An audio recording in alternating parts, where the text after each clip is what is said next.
So Hippocrates said that all disease begins in the gut.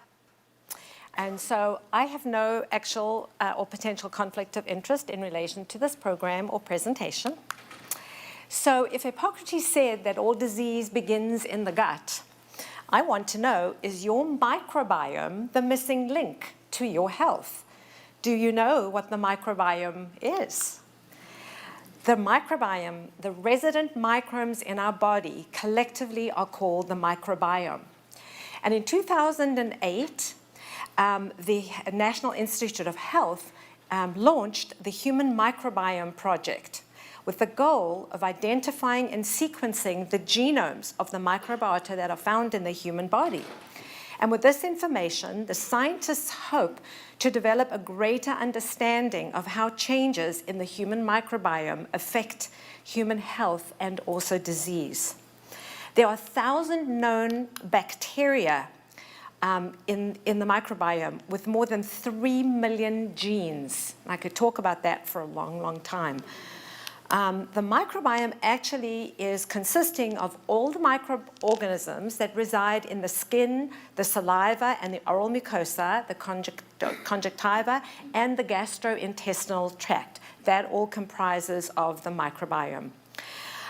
We live, eat, breathe to support the health of the microbiome in our bodies, which in turn supports our mood, our mind, and our body. We've heard a lot this weekend about what to eat, exercises to do, yoga.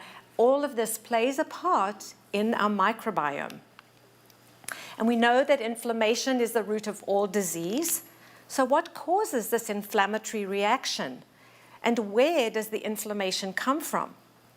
The gut and the imbalance of the microbiome is the starting place of this inflammation. It is the gatekeeper for the inflammatory response. And food can set off this inflammatory response. It can harm or benefit the microbiome of the gut. I am a lipedema patient. I'm stage 1. I never progressed further. And in my late teens, I started identifying which foods made me swell. I established an anti-inflammatory diet before I was even diagnosed. I was diagnosed when I was in Austria with my teacher, Hildegard. And when I look back, I see what I did, and a lot of what I did, not knowing what I was actually doing at the time, was actually working with my gut and with that microbiome. So the microbiome is very, very important to health. It helps with the production of vitamins and also helps with detoxification and influences our immune system. 70% of our immune system is actually in the gut. Neurotransmitters originate here. Dopamine and serotonin levels in the gut. So when you are not taking care of your gut properly, you do not have enough dopamine or serotonin, and you can feel depressed and you can feel lethargic. So you'll see why this is so important for lipedema and for Derkham's patients. We have a gut-associated lymph tissue, or the GALT, which is actually part of the immune system in the lymphatic system of the gut. And it protects the body from invasion and regulates inflammation. The microbiota is interesting because it is unique specifically to you. It is your personal fingerprint. It changes depending on your habits, on how you were born, whether you were born through the birth canal, your lifestyle, and 1/3 of the microbiome, 2/3 of the microbiome is actually specific to you. And the microbiome changes depending on what food you're eating and what you're doing at any given time. In the gut, we have a lot of bacteria. We have 100 trillion bacteria living inside of us. I was listening to a seminar recently, and at the end of the seminar, they were talking about bacteria. They said, so play in the mud and have your dog lick you, because we need the bacteria. The gut bacteria improve digestion, they boost immunity, and they may even help us to get leaner. There have been some studies showing that. And the gut microbes help to break down the proteins, lipids, and carbohydrates. We do not have enough enzymes to effectively break these down.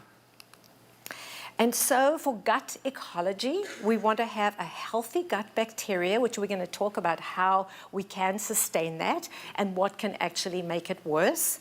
It's like soil in the garden. How many of you are gardeners? You love my garden. So you nourish the soil and you feed it what it's needed, your houseplants as well. Well, we need to nourish our gut. This is the soil in the garden.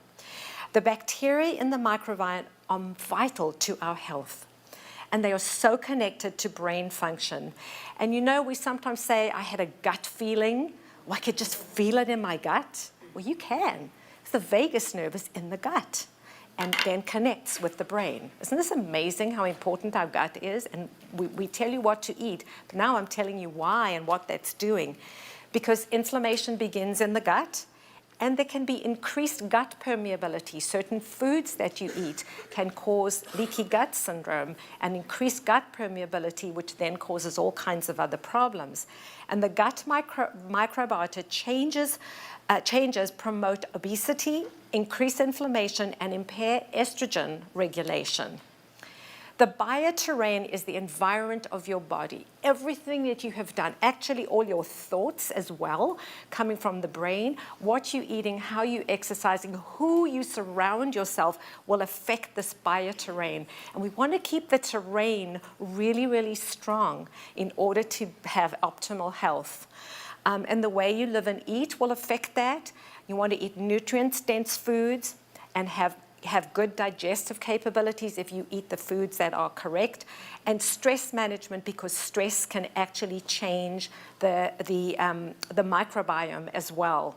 I work with a lot of my patients with aromatherapy to help with stress management. And here, just a little cartoon of the bacteria and how the gut is loaded with bacteria. And it's showing you the good bacteria splitting the food, and some vitamins need good bacteria to actually be absorbed. There are also bad bacteria in the gut. And when you eat too much sugar or too many carbohydrates, they turn to sugar, and you can cause problems with bad bacteria, and then you can get a Candida overgrowth, Candida albicans overgrowth. You've heard of that. So what do we do? How do we improve this microbiome? Because that's what you guys want to know. Eat real food, whole food, pure food, food that is not processed, not packaged. It's best to eat at home. Even if you are on a limited budget, there are many, many things that you can do to still be healthy. And I encourage you all to eat at home. I teach all my patients healthy recipes, how to eat, how to cook, and I get people who've been eating out all the time suddenly eating at home, and they actually save money that way as well. Avoid sugar, because sugar causes terrible problems with the microbiome. It's also acid forming and pro-inflammation. Fermented foods, which I'm going to talk to you a little bit later, help with the gut flora. Avoid genetically modified foods. They are laced with organophosphates, and those destroy the gut microbiome, as do aspartame and all the sweeteners, artificial sweeteners. So we want to nourish your ecology, not necessarily deplete the ecology, by eating whole, live foods. And so if you have a healthy microbiome, you can support your mood and your mind and your body. And this is a really good support for lipedema and Derkham's patients, for fatigue, for brain fog, for memory difficulties, for depression and anxiety. You try eating a really healthy diet, your mood changes. And healthy microbes provide our GI tracts much needed support for digestion of food, assimilation, and also nutrient absorption from those healthy microbes. Fat disorder patients typically can have some of these disorders, including constipation, dyspepsia, which is the acid coming up, flatulence, bloating, and GERD, which is also the acid, gastroesophageal reflux disease. And there can be irritable bowel, bloating, and abdominal pain, and even leaky gut. So by healing the junctions of the intestines and sealing those junctions and eating a healthy diet, we can eliminate those. If you eat an anti-inflammatory diet and more alkaline, you don't have to have GERD. We know that there's increased inflammation with lipedema and Derkham's, And these unhealthy gut microbiota promote obesity and fatty liver disease. There's a connection with that. And actually, the fatty liver disease comes when you eat too much sugar. So sugar is pro-inflammatory. It's bad for the bacteria. It's bad for fatty liver. Not a good thing. Greatly increasing lymph production from the liver. Improved nutrition, improved gut microbiota, normalize lymph production. When you eat a meal that is high in fat of the long-chain fatty acids like meat, you can increase lymph flow tremendously, and that's too much when we have an overload anyway in our systems. So what increases these unhealthy bacteria? Processed foods and flours, gluten, because gluten now has gliadin. The wheat is not the same wheat that our grandparents ate. It's full of gliadin. It's also been treated with GMO. It's been a GMO food, which has the organophosphates and the herbicides, which cause insulin resistance and also inflammation. I already mentioned about aspartame and all the artificial sweeteners being really bad for the gut bacteria. They actually can promote diabetes. There's a whole cascade that's set up with the pancreas. Antibiotics, and Karen covered some of these yesterday. There are certain drugs that can actually affect the microbiome.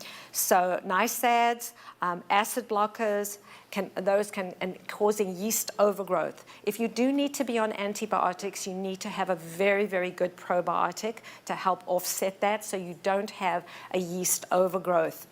Nutrient deficiencies can cause unhealthy gut bacteria. Inflammation and stress and pasteurized foods. Sugar promotes the growth of pathogenic yeast and other fungi. So what do? Probiotics. They are the live, good bacteria that primarily line your gut and help with nutrient absorption and support your immune system. I really like Lactobacillus plantarum and Acidophilus and Bifidobacterium longum and Lactobacillus brevis. So when you're getting a probiotic supplement, look for those. I'm going to show you foods that you can have if you don't want to buy the probiotic tablets. You can take foods. And what are prebiotics? Prebiotics fertilize the good bacteria that you already have in your gut, and they're just as important. And inulin is a prebiotic, but I'm going to tell you foods that are prebiotics that all of my patients say they love. So prebiotics are a type of a fiber, and they are undigestible plant fibers that already live inside of the large intestine. And the more food or prebiotics that the probiotics have to eat, the more efficiently these live bacteria work, and the healthier your gut will be. So Jerusalem artichokes and sunchokes. Who likes artichokes? Jicama is also a prebiotic fiber. Asparagus, we had some yesterday. And I want to thank the organizers. The food here, I've never been to a conference where I know I'm going to have really healthy food. It doesn't happen. So thank you very, very much. Amazing. Dandelion greens, which are very bitter, but they're also very good for the liver. I put them in my juice. Garlic and leeks. You should have about 5 grams of prebiotics every day. And when you have fiber-rich foods to fight the inflammation, the gut bacteria feed on the fiber, and they form something called butyrate. And butyrate is a fatty acid. Once the gut bacteria feast on the fiber, they produce the fatty acid called butyrate. But you need the good bacteria to be able to do that, and then you need the fiber in your diet too. So the intestinal cells rely on these healthy gut bacteria to produce butyrate. And butyrate is a short-chain fatty acid that helps against inflammation. It controls inflammation. It is found actually in butter. Believe it or not, it keeps the gut wall healthy and suppresses leaky gut. Once you heal and seal your gut lining, and once you have made your digestive system healthy and working properly again, you will be surprised how many symptoms in your body originated from your digestive system. So I'm challenging all of you to keep a food diary and take a look at the end of the week. And if you need help from a nutritionist, or I'm happy to help if you want to email me, analyze what you've done in a week. You might think you know what to eat, and you might think you're eating the right things, but sometimes it's in your brain and you're not doing it. So I challenge all of you to do that.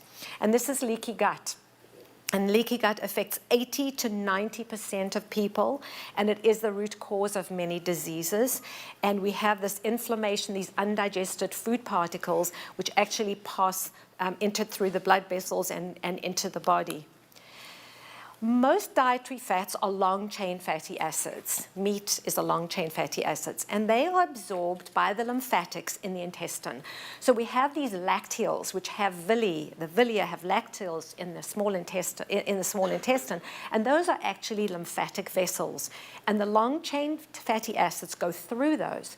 In patients with Derkim's and lipedema, we are already overloaded, and there may be some swelling in those lacteals, and so there's such an overload on the lymphatic system, we really would prefer to bypass those lymphatics. The long-chain fatty acids, after digestion, are actually stored in the adipose tissue. So the best to do are medium-chain fatty acids. And unlike long-chain triglycerides, they bypass the lymphatic system and enter the portal vein of the liver. They go directly to the liver, bypassing the intestines, so it has less of a strain on your lymphatic system. My teacher Hildegard told us about this in 1992 when I was in Austria, and it took me a long time to really work out what this was all about, and then I discovered coconut oil. So coconut oil will do that. It'll lessen the lymph load. And the MCTs, we call them that, increase energy expenditure and fat oxidation, resulting in body adipose tissue loss. And so the type of food you eat will affect the function of the gut and also the volume of chyle. So chyle is a milky fluid that is produced by the gut during digestion of long-chain fatty acids. And when there is excess chyle, or the body is unable to absorb the chyle, we get something called chylous reflux, which is not nice to have. And the lymph can leak through the intestinal, or through the walls of the skin, actually, and a white milky fluid. That would be when the lymphatic system is not absorbing fats or transporting the chyle correctly. Excessive fat, and that's really the long-chain fat, can double the volume of chyle produced and add an extra 2 liters of fluid to the lymphatic system every day. The good fats are fish, nuts, seeds. I'm not talking about that. I'm talking about the long-chain fatty acids. Excess chyle can also contribute to cardiovascular disease, obesity, chronic inflammation, and metabolic syndrome, all of which many of which we suffer from. So avoiding harmful fats and limiting animal fats will reduce the load on the lymphatic system. So we can have